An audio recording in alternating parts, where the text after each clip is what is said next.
ရွှေဥယျာဉ်တဲကပြင်းရီတော်ယုံကလေး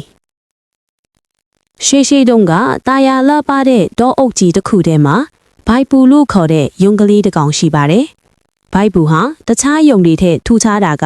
သူဟာအယမ်းပြင်းတာပါပဲ။တခြားယုံတွေကစောင်းတွင်းအတွက်အစာရီစုဆောင်းနေချိန်မှာဘိုက်ပူကတော့တစ်ပင်ရိပ်အောင်မှအိတ်လိုက်ကစားလိုက်နဲ့လည်းအချိန်ကုန်ဆုံးလေရှိပါတယ်။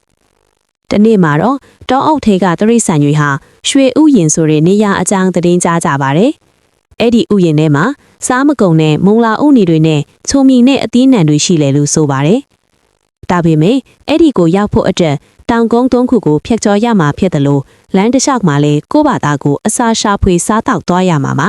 ။ဘိုက်ပူဟာအဲ့ဒီသတင်းကိုကြားတဲ့အခါမှာငါသာအဲ့ဒီကိုရောက်ရင်တသက်လုံးအလုံးလုံးเสียမလို့ပဲစားရတော့မှာပဲလို့တွေးပြီးခရီးထွက်ဖို့ဆုံးဖြတ်လိုက်ပါတယ်။ပထမတောင်ကုန်းကိုရောက်တဲ့အခါတခြားတရိษံတွေကလမ်းမှာစားဖို့အစာတွေကိုအိတ်ထဲထည့်ပြီးတည်လာကြပါတယ်။ဘိုက်ပူကတော့အိတ်ကြီးတည်ရတာလေးလိုက်ကြ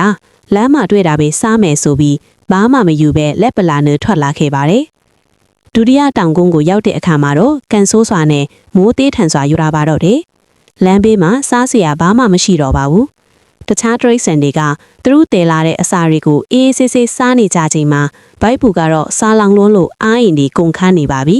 ။နောက်ဆုံးမှာတော့တခြားတငယ်ချင်းတွေရဲ့ကူညီမှုကြောင့်ဘိုက်ပူဟာရွှေဥယျာဉ်ကိုရောက်သွားပါတယ်။ဒါပေမဲ့ဥယျာဉ်ဆောင်နတ်သမီးကဒီလိုပြောလိုက်ပါတယ်။ဒီဥယျာဉ်ဟာစူးစမ်းအားထုတ်သူတွေအတွက်ပဲဖြစ်တယ်။ပြင်းရီပြီးအစင်သင့်မဲ့လိုချင်တဲ့သူတွေအတွက်ဒီမှာနေရာမရှိဘူး။ဘိုက်ပူဟာအဲ့ဒီနေ့ကစပြီးသူ့ရဲ့ပြင်းရီတဲ့အကျင့်ကိုဖျောက်ပစ်လိုက်ပါတယ်။သူဟာတခြားသူတွေထက်ပိုပြီးစူးစမ်းတဲ့အမျော်မြင်ရှိတဲ့ယုံကလေးဖြစ်လာပါတော့တယ်။